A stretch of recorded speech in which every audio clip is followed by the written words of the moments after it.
आज का ये वीडियो एक रिक्वेस्टेड वीडियो है। कल मैंने जो वीडियो डाला था ब्लेस योर चाइल्ड, उस वीडियो के कमेंट में एक सवाल आया कि ऑटिज़म के लिए भी क्या होओपोनोपोनो प्रेयर को कर सकते हैं और कैसे कर सकते हैं।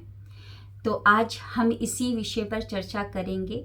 अगर आपके घर में कोई ऑटिज़म से ग्रस्त नहीं है तब भी आप इस वीडियो को ज़रूर देखिएगा, क्योंकि आज जो मैं बताने जा रही हूँ वो किसी भी प्रकार की बीमारी के लिए आप कर सकते हैं। अगर आप उस बीमारी से ग्रस्त हैं या आपके परिवार में कोई ग्रस्त है तो आप बिल्कुल होओपोनोपोनो प्रेयर को कर सकते हैं। तो वीडियो के स्टार्टिंग से लेकर एंड तक जरूर बने रहिएगा। A very good afternoon everybody. मैं डिवाइन पावर शोभा आप सभी का बहुत ही स्वागत करती हूँ अपने आज के वीडियो में। 20 अगस्त से मैं स्टार्ट करने वाली हूँ 10 days mindfulness session, harness the power of manifestation. And 7 सितंबर से मैं स्टार्ट करने वाली हूँ 21 डेज माइंड रीप्रोग्रामिंग सेशन। इन दोनों सेशंस के जो डिटेल्स हैं डिस्क्रिप्शन में मेंशन कर दिए हैं, चेक करें और अपना रजिस्ट्रेशन करवाएं। तो चलिए बढ़ते हैं आज के टॉपिक की तरफ। और आगे बढ़ने से पहले आप सभी का बहुत बहुत बहुत शुक्रिया। आप लोग मेरे वीडियोस को देख रहे हैं, पसंद कर रहे हैं और अपने प्यारे प्यारे कमेंट्स भी डाल रहे हैं, मेंशन कर रहे हैं और आप अपने सवाल भी मुझसे पूछ रहे हैं। आपके ये जो सवाल होते हैं वो मुझे बहुत ही प्रेरणा देते हैं, प्रोत्साहित करते हैं कि मैं एक और नया वीडियो लेकर आऊँ।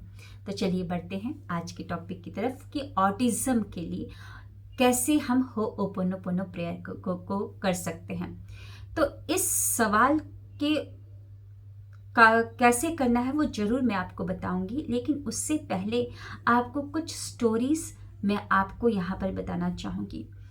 मैं स्टोरीज़ अपने वीडियो में ज़्यादा बताती हूँ और ये सारी स्टोरीज़ जो होती है किताबों से ही मैं पढ़कर बताती हूँ, क्योंकि स्टोरीज़ जो होती है ना आपको प्रेरित करती है कि हम इस प्रैक्टिस को करें, इस प्रैक्टिस का अभ्यास करें। उसी प्रकार जैसे कि आप कोई नई वस्तु खरीदने के लिए जा रहे हैं मिंत्रा में या अमेज़न में या फ्लिपकार्ट में, पहली बार उस चीज़ को आप खरीदने जा रहे हैं तो आप क्या करते हो, एकदम से ऑर्डर प्लेस नहीं करते हो। आप फीडबैक में जाकर देखते हो कि लोगों का फीडबैक कैसा रहा, कितनी रेटिंग मिली है। अगर रेटिंग 4 से ऊपर होती है, फीडबैक बहुत अच्छे होते हैं, तो आप क्या करते हो, उसे अपनाते हो और ऑर्डर प्लेस करने में मिनट भी नहीं लगाते हो, कुछ ही सेकंड में ऑर्डर प्लेस कर देते हो। तो इसीलिए मैं कहानी ज़रूर शेयर करती हूँ ताकि आपका मनोबल बढ़े, ताकि आप कनेक्ट फील कर पाओ, ताकि आपका लॉजिक माइंड जो है वो शांत हो जाए, उसको एक खुराक मिल जाए कि यस ये सही है, लॉजिकली सही है, ये साइंस से भी प्रमाणित है। तो चलिए आगे बढ़ते हैं। मैं अभी 2 स्टोरी बता रही हूँ छोटी सी।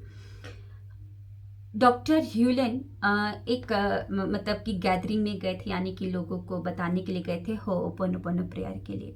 तो वहाँ पर जब मीटिंग ख़त्म होती है तो एक औरत रोते रोते आती है, बूढ़ी औरत, और वो बोलती है कि मैंने बहुत ज़्यादा प्रेयर की थी लेकिन मेरा पोता बचा क्यों नहीं। मेरे पोते को कैंसर था लेकिन क्या मेरी प्रेयर सुनी नहीं गई, क्या मेरी प्रेयर सही नहीं थी। तो डॉक्टर ह्यूलन ने पूछा आपने प्रेयर क्या किया। तो उन्होंने बोला कि मैं भगवान से बोलती रहती थी कि प्रभु मेरे बच्चे को बचा लो, मेरा एक ही पोता है, क्यों ऐसे कर रहे हो, इसको जो बीमारी है उसको ठीक कर दो, इस तरीके का वो बोलती थी। तो डॉक्टर ह्यूलन ने बोला कि आपने गलत किया था, आपकी प्रेयर गलत थी। जो भी सामने हो रहा है, जो भी आप एक्सपीरियंस कर रहे हो, वो सब कुछ आपके अंदर चल रहे प्रोग्राम्ड मेमोरीज का होता है। अगर आप वहाँ पर काम करते तो कुछ आप रिलीफ देखते, कुछ आप वहाँ पर सिचुएशन को सही होता हुआ देखते। अब एक और कहानी मैं यहाँ पर बताती हूँ और ये कहानी मैं ले रही हूँ एट ज़ीरो किताब से, जो डॉक्टर जो विटाले ने लिखी थी 2013 के करीबन 2013 में, और चैप्टर नंबर 4 या 5 से मैं बता रही हूँ। तो डॉक्टर जो विटाली की जो मदर हैं वो आईसीयू में एडमिट हैं, ओके, और बहुत ज़्यादा एकदम मतलब क्रिटिकल केस है और डॉक्टर ने बोल दिया कि अब कुछ हो नहीं सकता है, सारे रिश्तेदारों को बुला लीजिए क्योंकि अब इनका अंतिम समय है। डॉक्टर जो विटाले सभी को बुलाते, सारे रिश्तेदार मिलने के लिए आते हैं और आईसीयू में मतलब 2-3 और पेशेंट थे और इनकी मदर थी और डॉक्टर जो विटाले की आंखों के सामने ही 2 पेशेंट का भी डेथ हो गया था। जो सामने मदर के बेड के जो सामने और भी जो बेड थे वहाँ पे जो पेशेंट थे उनका डेथ हो गया। तो इतना नेगेटिव सिचुएशन था कि 4-5 पेशेंट है, उसमें से 2 का डेथ हो गया और कुछ बहुत क्रिटिकल केस में और उनकी मदर भी बहुत क्रिटिकल केस में है। तो इतने ज़्यादा नेगेटिव हो गए थे। तो डॉक्टर जो विटाले थोड़ा सा अपने आप को संभालते हैं और बैठते हैं और उनको डॉक्टर ह्यूलेन की वो टीचिंग याद आती है और उन्होंने उसी समय ओनरशिप लिया कि मेरे अंदर जो भी प्रोग्राम्ड मेमोरीज है उसके कारण ही मैं अपने मदर को इस तरीके से देख रहा हूँ, इस सिचुएशन में देख रहा हूँ। और वहीं पर बैठे बैठे उन्होंने हो'ओपोनोपोनो प्रेयर को करना शुरू कर दिया। और जिस डॉक्टर ने कहा था कि सारे लोगों को बुला लो, सब अब इनका अंतिम समय है, और वो उनकी मदर ठीक हुई और बहुत सालों तक मतलब कि इनके साथ, अपने परिवार के साथ अपना हंसी मजाक करना, बातें करना, सब कुछ करी थी। एकदम पूरा परफेक्ट तो नहीं थी, डॉक्टर जो विटाले ने बोला कि एकदम परफेक्ट तो नहीं, काफ़ी एज भी हो गया है तो परफेक्ट नहीं थी, लेकिन हाँ मतलब जो अंतिम समय था, जो मौत का मुंह था, वहाँ से वापस आई हैं उनकी मदर, इस तरीके से मेंशन किया गया था। तो मैंने यहाँ पर 2 कहानियाँ आपको बताई। एक तरफ प्रेयर किया जा रहा था कि अपने आप को विक्टिम एकदम अबला बनाकर कि मेरा पोता मुझे वापस कर दो, और एक तरफ डॉक्टर जो विटाले ने ओनरशिप लिया और हो'ओपोनोपोनो प्रेयर किया, मौत के मुंह से उनकी माँ वापस आई। तो यहाँ पर अब मैं आती हूँ टॉपिक पर, ऑटिज़म के लिए बिल्कुल आप हो'ओपोनोपोनो प्रेयर को कर सकते हो। ऑटिज़म, जहाँ तक मैंने अभी सर्च किया तो मुझे ये पता चला कि ऑटिज़म जो होता है बच्चों के अंदर एक तरीके की मानसिक कुछ जो होता है मेंटल डेवलपमेंट का ये एक बीमारी सा होता है। ओके, तो उसके लिए आप बिल्कुल ऑटिज़म के लिए आप हो'ओपोनोपोनो प्रेयर को कर सकते हो, क्योंकि आप अपने नज़रों के सामने, यानी कि आप एक्सपीरियंस कर रहे हो ये चैलेंज को, आप अपने सामने देख रहे हो अपने बच्चे को इस हालत में, तो समझ जाइएगा कि आपके अंदर ही ऐसी कोई मेमोरीज है जो इस जन्म की है या पिछले जन्मों की है, पता नहीं किस जन्म की है, वो आज रिप्ले हो रही है इस जन्म में। तो आपको ओनरशिप लेकर और हो'ओपोनोपोनो प्रेयर को करना है। अब यहाँ पर कनेक्ट करती हूँ मैं एक और स्टोरी को। डॉक्टर ह्यूलेन की जो दूसरे नंबर की बेटी थी, यानी कि 2 लड़कियाँ थी उनकी शायद, तो जो दूसरी बेटी हुई थी, तो होते ही ना कुछ महीनों के बाद वो देखते थे कि उनकी बेटी बहुत रोती थी, बहुत ज़्यादा, और बेड पर कभी कभार तो खून के कुछ स्पॉट्स भी लग जाते थे। उनकी बेटी को एक स्किन डिजीज हो रखा था बहुत ही कम उम्र में, छोटे से ही सोराइसिस या एक्जिमा जैसा कुछ इशू था, और काफ़ी डॉक्टर्स को दिखा दिया था। छोटी सी बच्ची है, 3 साल से भी कम की बच्ची है, और उसको इतना बड़ा प्रॉब्लम हो रखा है, वो रोती रहती थी, और उसके रोने की वजह से उसको इतना परेशान देखकर डॉक्टर ह्यूलेन, उनकी वाइफ, मतलब बहुत ही घर में एकदम अजीब सा सिचुएशन रहता था माहौल।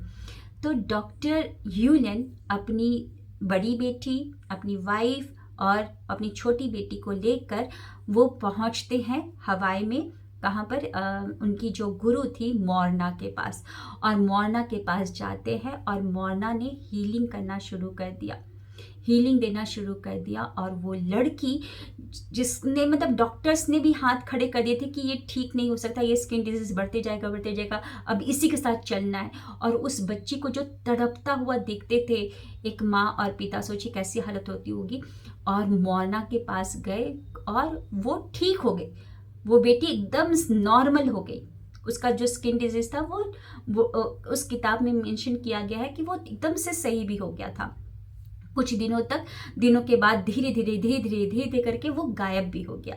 तो मैं यहाँ पर क्या कहना चाहती हूँ, ऑटिज़म के लिए भी आप 100% रिस्पॉन्सिबिलिटी लेकर होओपोनोपोनो प्रेयर को करिए, ज़्यादा से ज़्यादा करिए। जितनी ज़्यादा आप अपनी मेमोरी की क्लिनजिंग करेंगे, आपको सामने जो आपका बच्चा है या जो भी है उसमें आपको डेवलपमेंट दिखेगा। तो कैसे कर सकते हैं, आराम से बैठकर आप बोलेंगे, मैं 100% रिस्पॉन्सिबिलिटी लेता हूँ उन सारी मेमोरीज़ की जो मेरे अंदर है, जिसकी वजह से आज इस वर्तमान जीवन में मैं अपने बच्चे को इस तरीके से ऑटिज़म से ग्रस्त देख रहा हूँ, ऑटिज़म से परेशान देख रहा हूँ। उन सारी मेमोरीज़ को मैं गॉड लव लाइट पे ट्रांसम्यूट करता हूँ, उन सारी मेमोरीज़ को, और अपने आप को भी मैं फ्री करता हूँ। ओके, और उसके बाद I am sorry, please forgive me, thank you, I love you. और किसको बोलना है, ना आप बच्चे को देखकर बोलिए, ना आप कहीं और देखकर बोलिए, सिर्फ अपने अंदर सबकॉन्शियस माइंड को बोलिए। सिर्फ सबकॉन्शियस माइंड जो सुपर कॉन्शियसनेस से कनेक्टेड है, लेकिन उसके ऊपर मतलब कि उसके ऊपर सबकॉन्शियस माइंड के ऊपर हम काले बादल लगा देते हैं वो सारी जो मेमोरीज़ के कारण। तो वो धीरे धीरे जैसे जैसे आप होओपोनोपोनो प्रेयर को बोलोगे, वो काले बादल हटेंगे और आप देखना कुछ दिनों में आपको सामने असर देखने को मिलेगा। और इसको आपको कंसिस्टेंसी के साथ करना। कोई भी चीज़ आप जब आप कंसिस्टेंसी के साथ करते हैं तभी आपको नज़र आता है वहाँ पर कुछ चेंजेस। एक दिन किया, 2 दिन किया, ऐसे नहीं चलेगा। आपको डेली करना है होओपोनोपोनो प्रेयर, अगर आप चाहते हो कि सामने कुछ बदलाव आपको देखने को मिले। तो बिल्कुल करिएगा, और रिज़ल्ट जब मिलेगा बिल्कुल आप चैनल पर आकर ज़रूर मेंशन कीजिएगा। मुझे उस दिन का इंतज़ार है जब आप सामने सब कुछ सही देखेंगे। तो कैसा लगा आज का वीडियो ज़रूर बताइएगा। मिलते हैं नेक्स्ट वीडियो में। थैंक यू, और आप सभी का बहुत बहुत बहुत शुक्रिया।